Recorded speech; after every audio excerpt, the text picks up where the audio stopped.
Thank you, John, as usual. Welcome. Good morning. Good morning.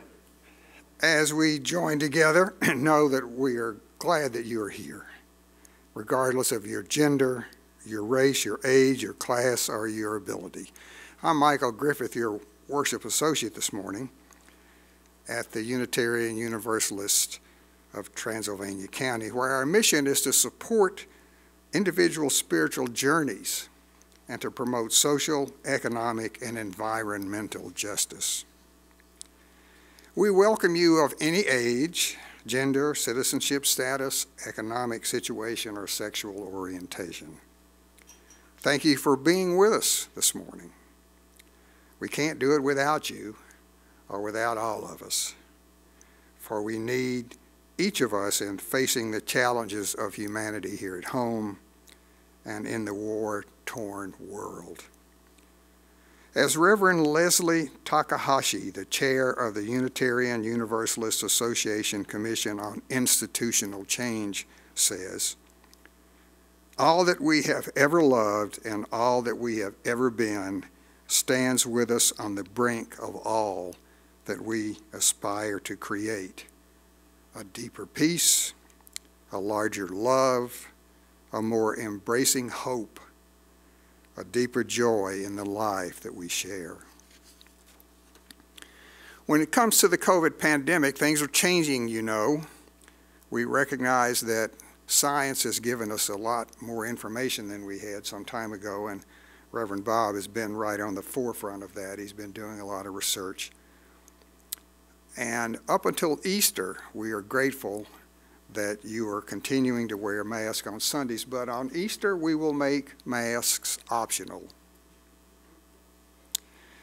We'll still ask you to sign in on the clipboards this morning to facilitate contact tracing. But the Easter Sunday mask optional situation is such that a lot of research is shown, and it's on the bulletin board outside. It's kind of a small piece of paper for you to look at, but it's pretty fascinating. And it shows that the kind of mask you have is important to the sort of time interval you have before you have a breakdown in the mask's ability to protect you. Some of the better masks can protect you for 2.5 hours. That means you can come to the 9 o'clock service and leave after the 11 o'clock service. At any rate, all kidding aside, the mask is for your own personal protection, and therefore, beginning on Easter Sunday, you can decide whether or not you're comfortable wearing a mask or not. We still have to remember about the air exchange in the sanctuary, and so we'd ask that after the service that you move out into the gathering hall. We take a moment to think of the prayers you carry with us into this space. So if there's a deep joy or concern that you have and you'd like to make it noted, please ask the ushers for a piece of paper and you can write your joy and concern there. And if you're watching this at home, you can put it in the chat box. We won't be able to put it in the Reverend Bob's pastoral prayer, but recognize that it will be remembered. Some announcements. On Tuesday, we have a lunchtime bring your own picnic on the green. Our e-news lists a lot of other gatherings, so you can check those out. Our engagement is needed this week. First of all, there's the very important volunteers for Food for the Haven, which Virginia McDonald is in charge of, and she has a lot of information about it. A number of people have already signed up, which is wonderful. Our presence has also been requested at an interfaith service, a gathering vigil for the Ukraine, which will be held tomorrow, Monday at 6:30 at St. Philip's Episcopal Church on Main Street. We hope many of you will attend, a very important way to show our support for all those that are suffering. And we remind you that the pledge drive for our church comes to an end at the end of this month. So we'd like to have your forms back, and you can put them in the box at the entrance to the church, or you can send them in the mail. Reverend Bob and the team have just mailed a reminder letter to you in case you've forgotten or lost your form. You can make sure and get another one. Each week we present a video testimonial from people in this congregation about what it means to them and why they do send us their treasure as part of the pledge campaign. At this time we're going to present that reminder by someone I know well, my wife, Donna Rayburn.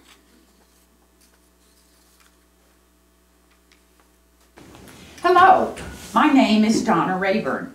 For over 50 years, my husband, Mike Griffith, and I have been members of 6 different Unitarian Universalist churches.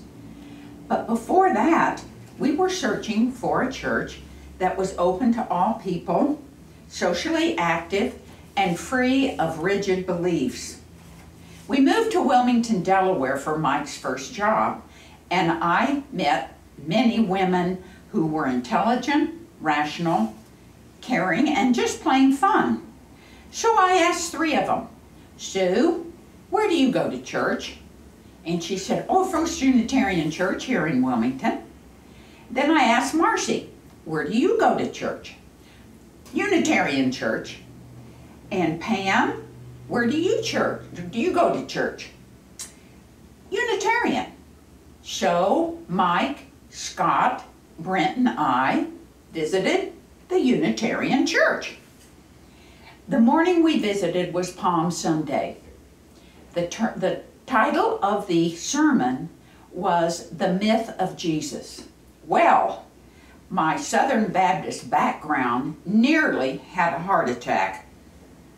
But as I learned about Mithra, a Persian god of 3,000 years ago, who had the same M.O. as Jesus, my mind, soul, and heart opened up to new and amazing views of religious truths.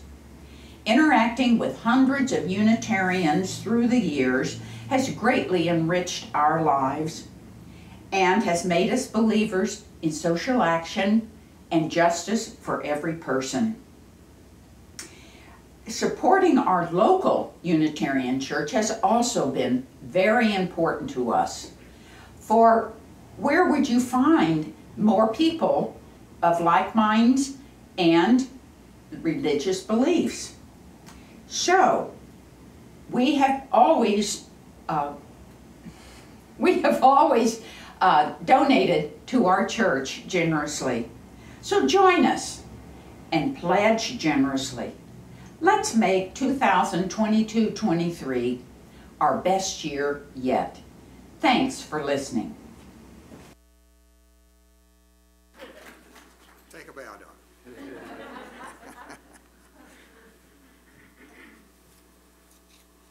Okay. The opening words are from Chip Roush. We have entered sacred time.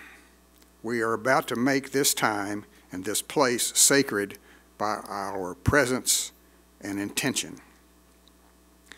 Churches ask us to please turn off your cell phones, but now more deeply I invite you to turn down the volume of our fears, to remove our metaphorical masks, and to loosen the armor around our hearts.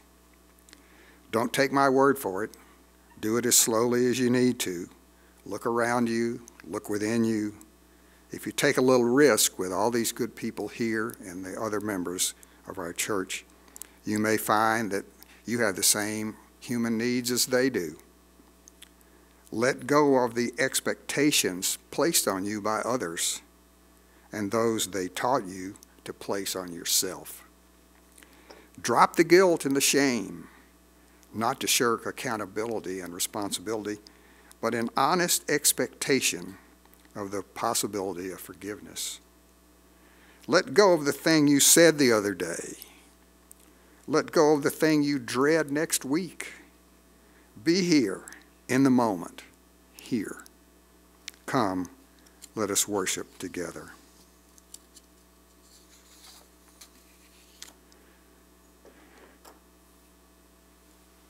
The words for the chalice lighting are from Katie Sivani Gelfand, who's the director of religious exploration in the congregation that raised her, which is the First Unitarian Church in New Orleans.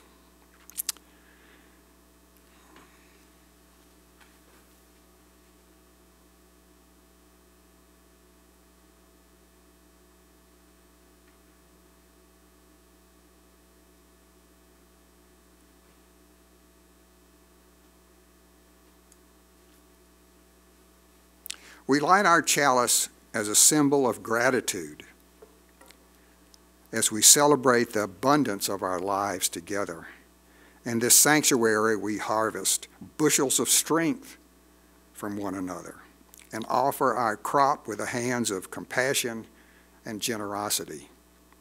In the authentic and gentle matter of our connections, we cultivate a simple sweetness to brighten our spirits. May we be grateful for the ways we nourish and uplift each other, for it is the sharing of this hallowed time that sustains us. And now rise as you're willing and able for our first hymn, hymn number 108, Our Life Flows On in Endless Song.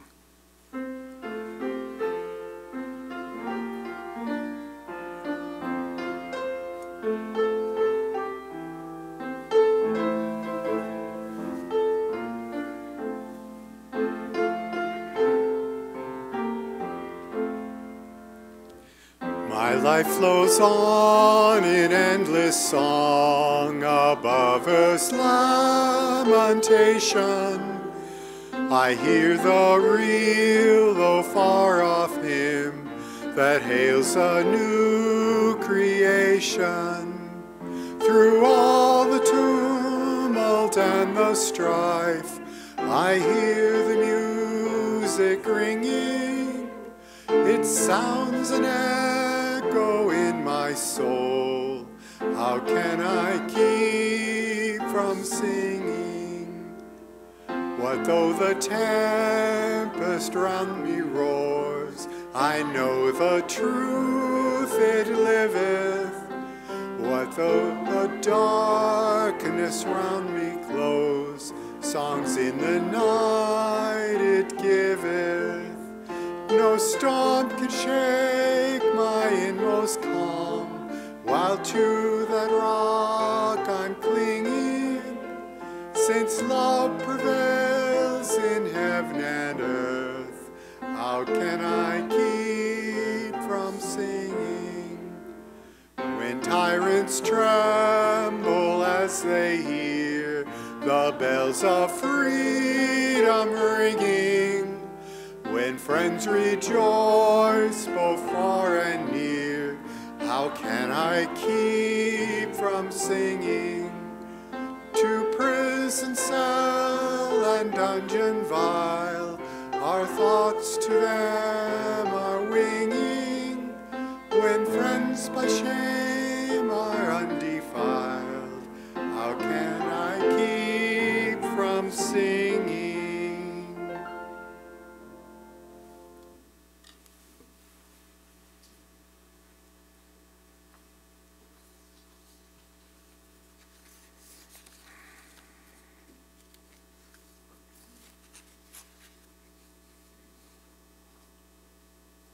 When we voice any deep joy and sorrow in this community, we believe our connection helps to multiply the joy, and our compassion eases the pain of grief and sorrow.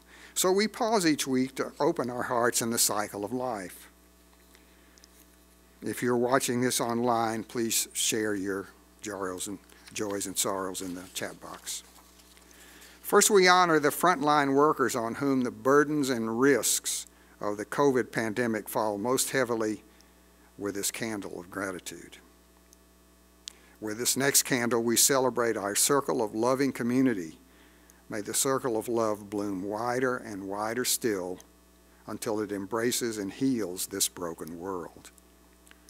We light a candle celebrating the accomplishments of transgender and gender non-conforming people, and as a light towards raising awareness of the work that still needs to be done to achieve trans justice. We light a candle for those milestones shared in the online chat. We light a candle for those joys, sorrows, and milestones that remain unspoken at this time. And this final candle for all those who are refugees from violence in their homelands, the displaced from Afghanistan, Syria, Ukraine, and elsewhere.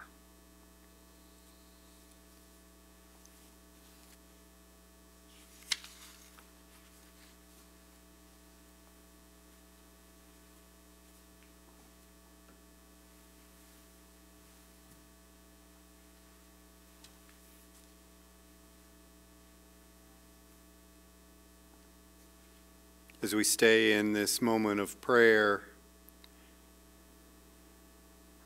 I will include some of the words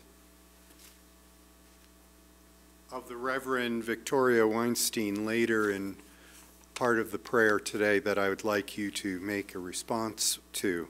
The response is, we lift up grateful hearts. Spirit of love and life, we are here. We are here. We made it again to this place. Week after week, we rejoice at the ability to see one another, to be with one another, to know the energy of this space. We know we come from a world and from lives which have stresses and strains. We know we come from the noise of all that may distract us from our spiritual path.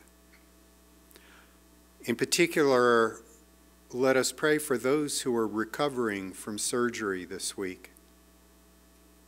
Those who are still in nursing homes recovering from previous bouts of ailments and regaining strength. Our prayers go out to any who may be recuperating from even the treatments of the illnesses which they suffer. In particular this morning, too, we say prayers for an anonymous appeal saying, prayers for my sister who has lost her will to live. May she find some way out of her darkness. Spirit of love and life, we lift this up in the acknowledgement of all the trials and travails and the broken hearts in such situations. In the words of Reverend Dr. Victoria Weinstein, I pray. She says, in the spirit of the prophet Amos, the Unitarian minister A. Powell Davies prayed, help us to remember, O God, that from those to whom much has been given, much is expected. Let us join our hearts and spirits in prayerful reflection. To whom much is given, even more is asked. We've been given the bounty of this beautiful day, and we've been given the gift of a worship tradition which draws us together in this house of hope and memory, of learning, of healing, of growing, and of serving. Here's the response. We lift up grateful hearts. And we've been given the inspiration of our brothers and sisters in faith who walk with us the path of a free religious life, who companion us in our joys and our sorrows, and who are ours by some design of fate or necessity to care for and to love, to forgive and to cherish for this time of our lives. We lift up grateful hearts. We've been given minds with which to wonder and to reason, and we've been given voices to speak and to sing and to shout against injustice. And we have hands to work and to build the better world which we would have for ourselves and our children. we're asked to use them all in the service of love and justice. We lift up grateful hearts. We've been given the divine spark as children of God all, whose health and wholeness requires us to tend to the life of the soul. In our rushing and our doing, may we not forget whose we are and what we truly are. Not human beings having a spiritual experience, but spiritual beings having a human experience. We lift up grateful hearts. We ponder this mystery together, glad for one another, blessed by the abundance of our lives, and called to give abundantly of ourselves to it. Amen, and blessed be.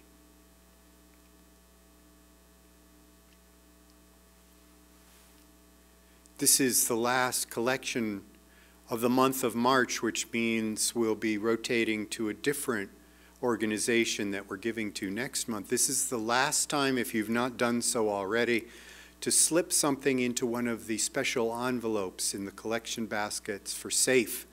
SAFE, trying to eliminate domestic violence in our society, but in the meantime, assisting those who are most affected by it. Also, if there's anything extra you want to drop in for the good of this congregation, if in praying that we lift up grateful hearts, you realize that to whom much is given, much is demanded, you are welcome to give as well. We now receive the morning offering.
What is given in love, we receive with great joy. And we say, thank you.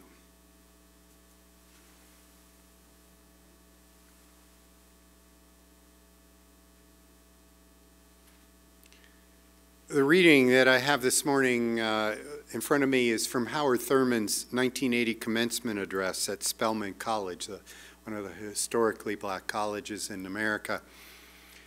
I've quoted from Howard Thurman before, but usually just a sentence or two here and there. This one, although I've cut out so much of what he said, is longer. He has so many good things to say. So listen carefully.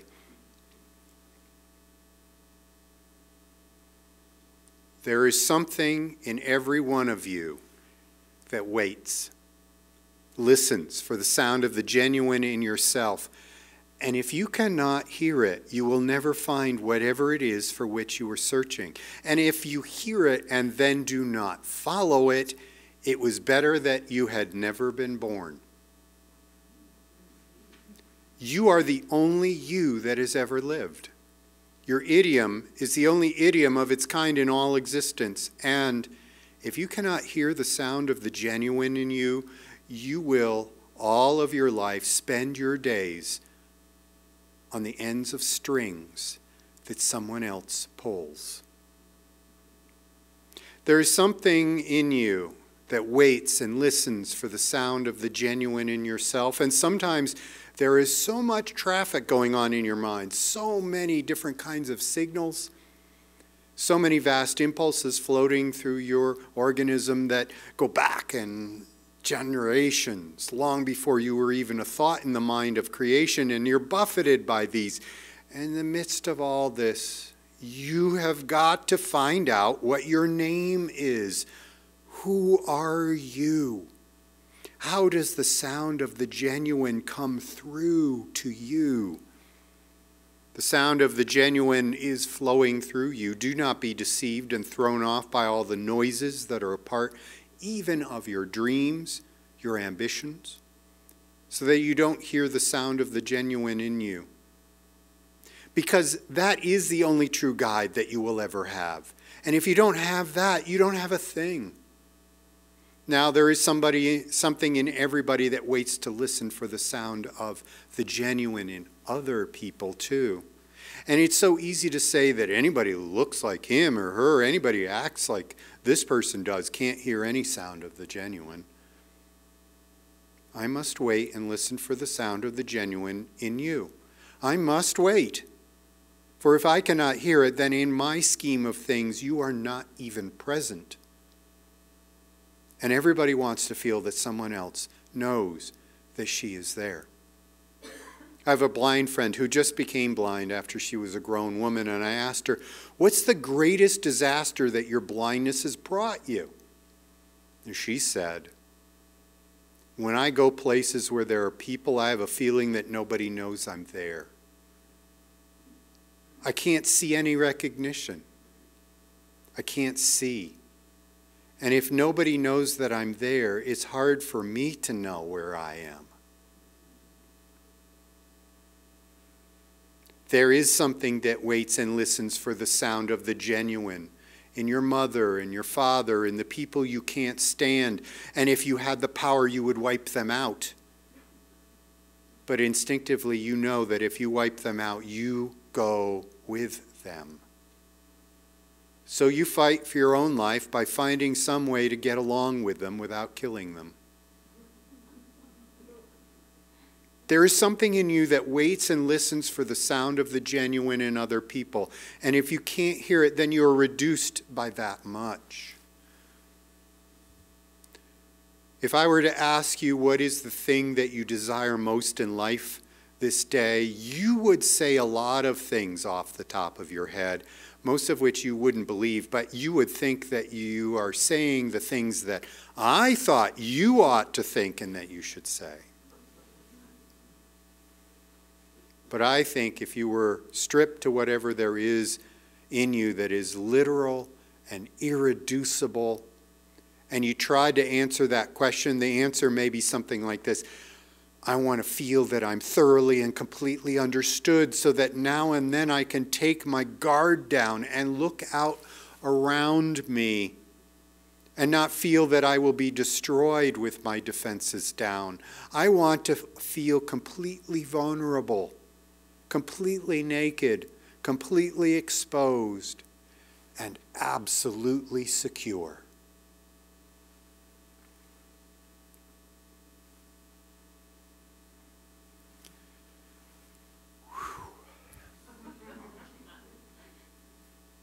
Sermon this morning is on renewing our treasure.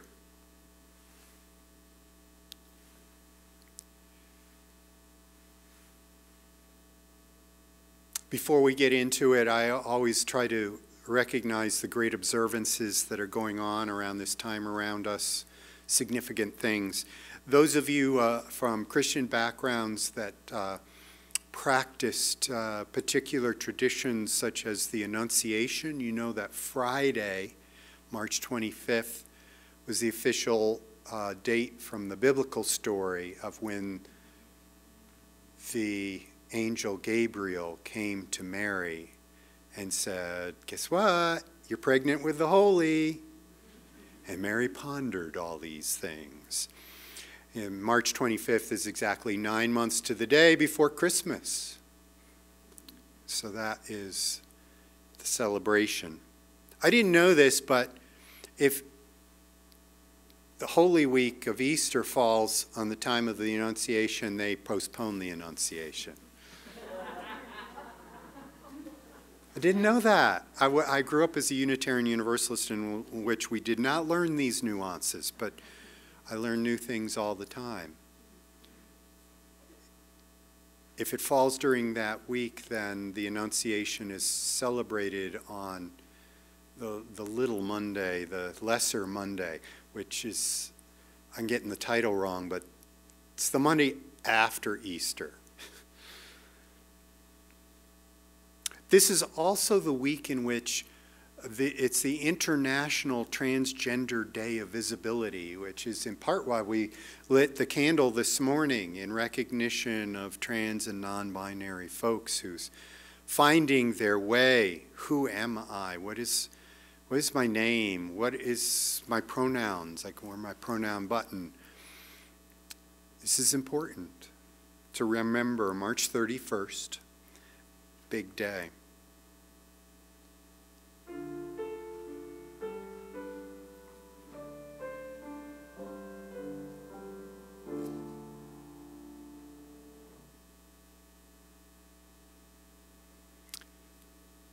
Reverend Leslie Takahashi's words from the opening come back to me as I begin my sermon. All that we have ever loved and all that we have ever been stands with us on the brink of all that we aspire to create. A deeper pace, a larger love, a more embracing hope, a deeper joy in this love that we share. I think of that as we are in a world with war. We are in a world with injustice. We are in a world that over 2 years has struggled with the trauma of COVID. We're in so much transition. All we have ever loved and all we have ever been stands with us on the brink of all that we aspire to create. I think of this place, of all that we have aspired to create, back to 1998 when a group of folks gathered in a Unitarian Universalist home here in Brevard and thought, we need to start this right on the edge of something new with hope, a larger love, a more embracing hope, to start right here in Brevard. I think of all that energy it takes to build from nothing into something, how it went from there. Now, I just signed on a new member between services here and explained that, you know, from that time in 98 to June of 99, when the official first signatures went on to the charter, which was really the first page of an ongoing membership book of this place. When that happened, and then holding services at the college, and then buying the gas company building right here, and then building it into something that didn't look like the gas company, and then buying more land with a vision of where we're going. And then really, April, we're going to start using the yellow house again, and shifting around how we're better using our spaces in here, that Kevin gets a real office, the nursery children get a real window. Some other things begin to work with a vision of a place of larger love and embracing hope. And I think of what helps drive all of this. It's what we were saying, and we give thanks in our prayer, and we give thanks, and to those who much is given, much is expected, and we give thanks.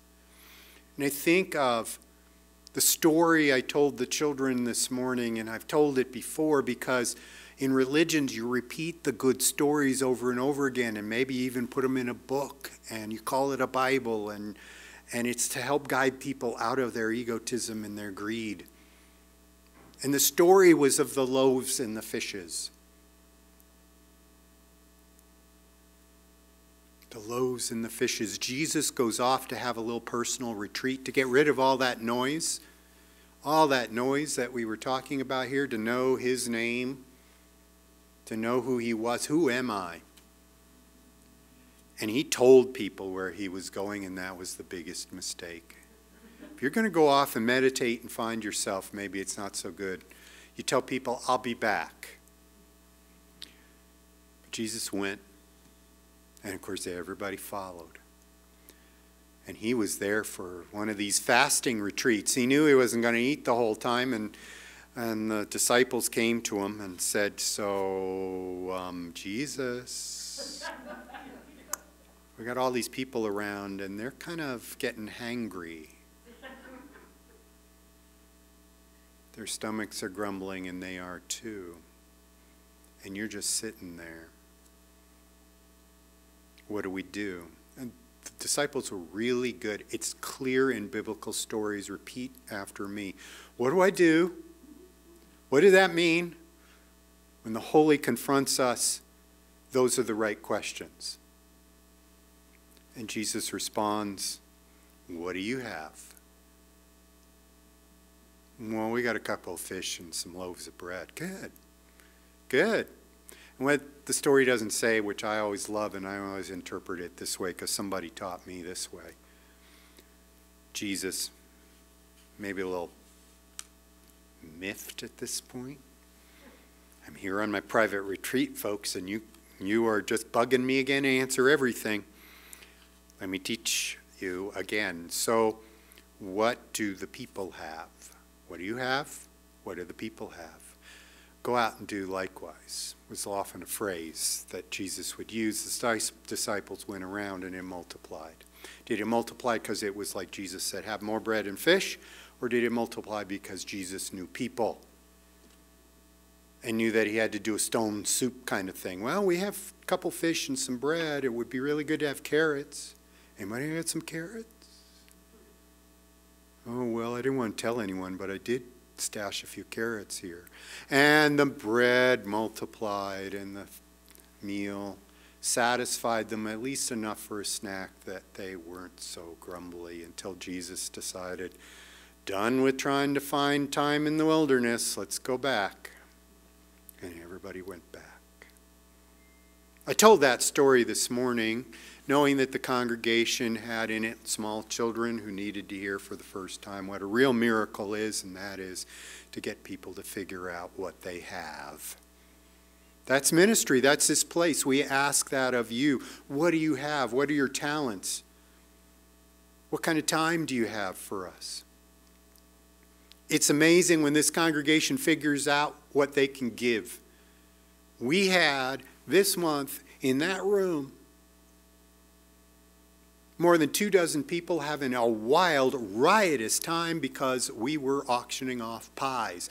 I don't even know how in the world with a dozen pies you raise $1,100, but we do that because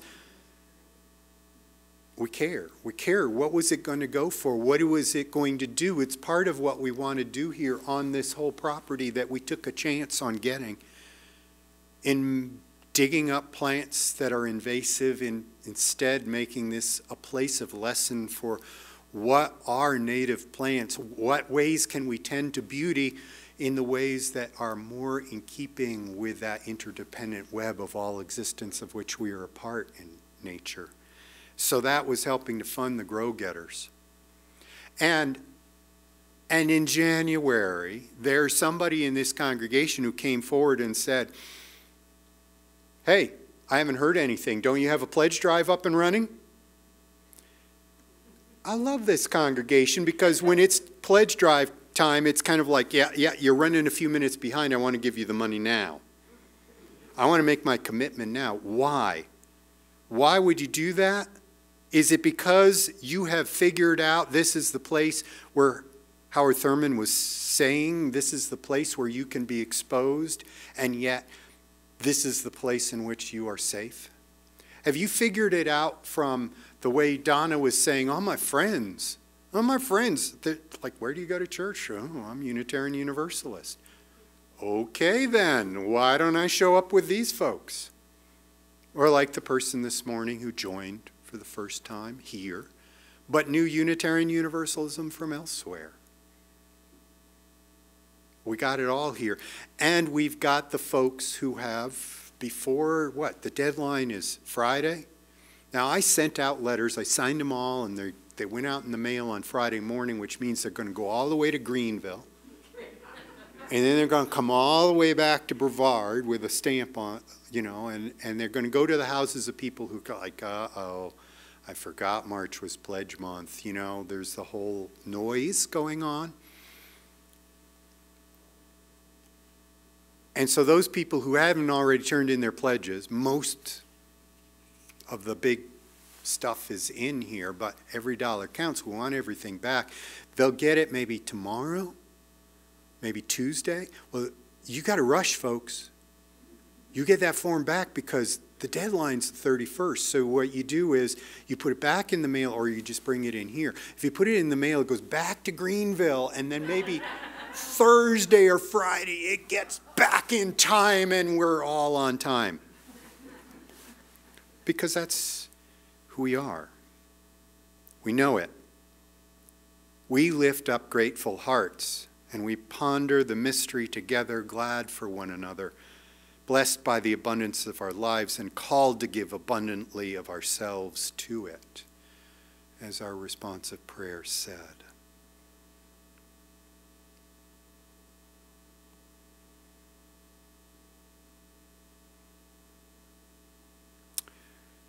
John had a hymn in there. He was trying to remind me that we had a hymn in there. I didn't pay attention to John. But I want to put it in here because I think it's part of that whole thing. The minister was just asking some folks to come on and step it up and give money. But I'm asking something more. I'm asking that we open our hearts to what Howard Thurman was saying about who we are and what we build here. John, can we fit this hymn in now? No. We're going to give it a try.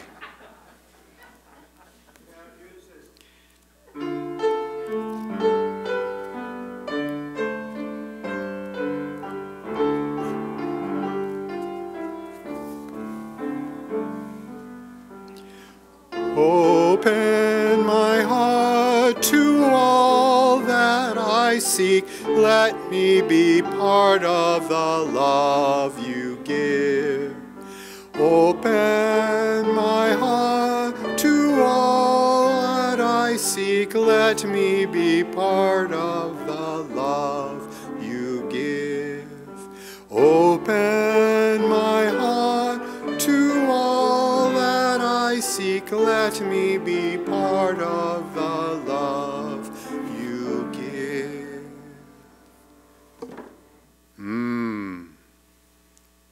And again, repeating Leslie Takahashi's words again from the beginning, all that we've ever loved, all that we have ever been, stands with us on the brink of all that we aspire to create. Yeah. Adam Dyer said this, sometimes I'm adrift in my faith, all at sea, but I must remind myself that not only can I swim, but I can read the sun and the moon, and I know the smell of the storm on the horizon and the buzz of the fly that says, land ho. Imagine that. Being adrift on the sea and knowing if you've got a fly there buzzing, it means there must be land. Abundant land. I'm hearing the spring peepers out there, and they've got to be eating the flies. Land ho. For all of us who are adrift, this is the place. This is the land ho. All around me an ocean, and here is the place. Goes on to say, terra familiar, where I know I can stand and be seen with my face turned to the sun, saying, yes, I know I'm not a fish. I am not the other. I am human and I can swim. This is the place where we know we can make it. Now, I really appreciate it when colleagues have shared with me something of what they say of their ways of asking for money in church. James Leach from the Unitarian Universalist of Charlotte, said this: "When we consider what happens to what we give gladly to our congregation, we feel great. Kids are taught with our money. Grieving families are cared for. Old prejudices are broken down. New self-images are built up. Beautiful music is offered with our money. Meals are delivered. Great fun is had. Minds are stirred, disturbed, and changed. Hearts are lifted, bolstered, filled. Deep needs in and outside our walls are addressed. With our contribution of our dollars alongside many other similar sorts of contributions, we do two things. We change lives and we change the world. And because I believe so deeply in our professed affirmation that we truly do live as a part of the interdependent web of all existence, I know the common good is my good as well." I understand that this sermon is being re-recorded because of a technical glitch in the first service, so I am saying to the people watching later online, I know that you may be feeling adrift, and you need to be here on land. And people here on land, would you please notice who is not among you? And like the little flies, go and buzz and say, land ho.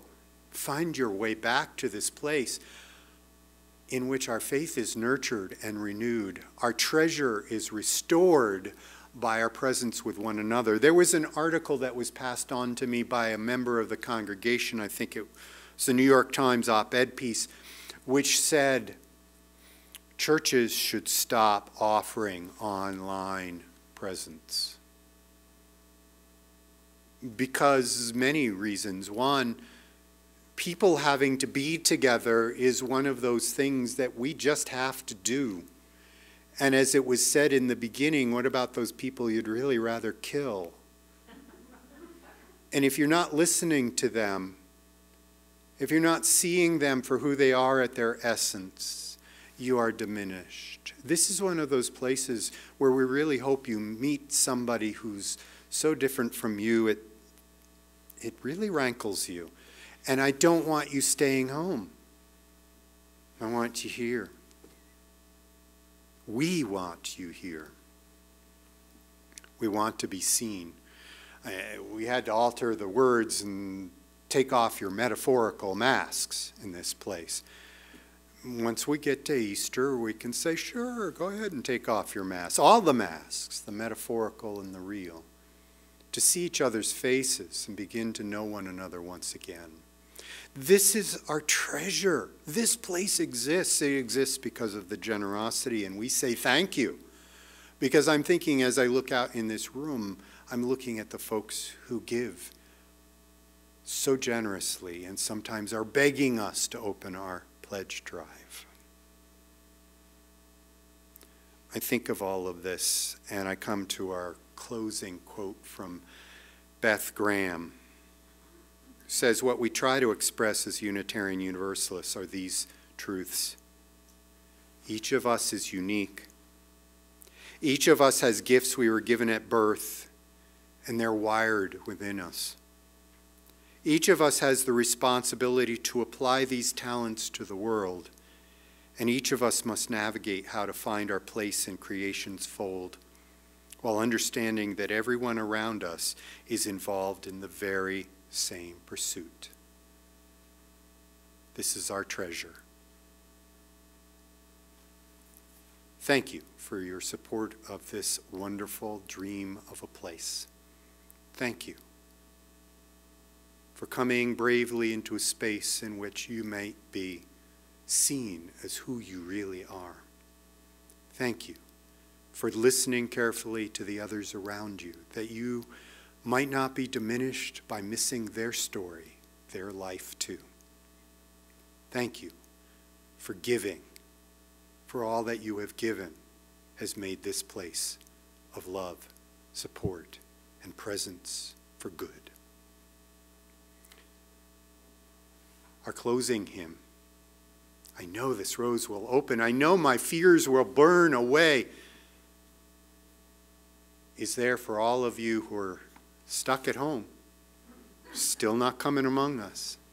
It's for all of us who have the fears, who know, though, that there are places where we can stand on dry land and know we are human. Please rise and join as you're willing and able. Number 396, I know this rose will open.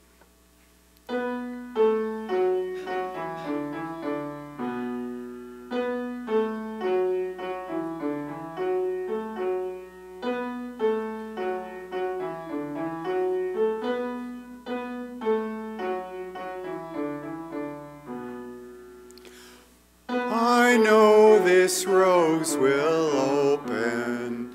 I know my fear will burn away. I know my soul will unfurl its wings. I know this rose will open. I know this rose will open. I know my fear will burn away. I know my soul will unfurl its wings. I know this rose will open. I know this rose will open. I know my soul will burn away. I know my soul will unfurl its wings. I know this rose will open.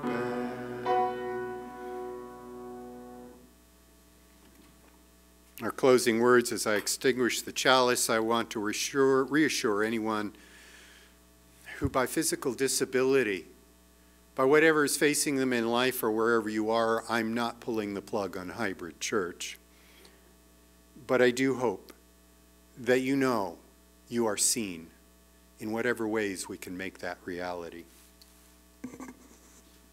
In the words of the Reverend A. Powell Davies, who was also quoted earlier in this service, so far as I can see, all the great leaders and the great exemplars of religion possessed faith in life's essence, in its hidden meaning, in its moral claim, and the rightness of its spiritual inner guidance. And by this, the great ones lived their lives. So must we. There are no problems greater than our power to solve them. There are no burdens greater than our strength. We shape by every moment of our lives the great decisions. Let us venture still with, as a lamp, reason to guide us, but lighted with the light of faith. Blessings on all of you.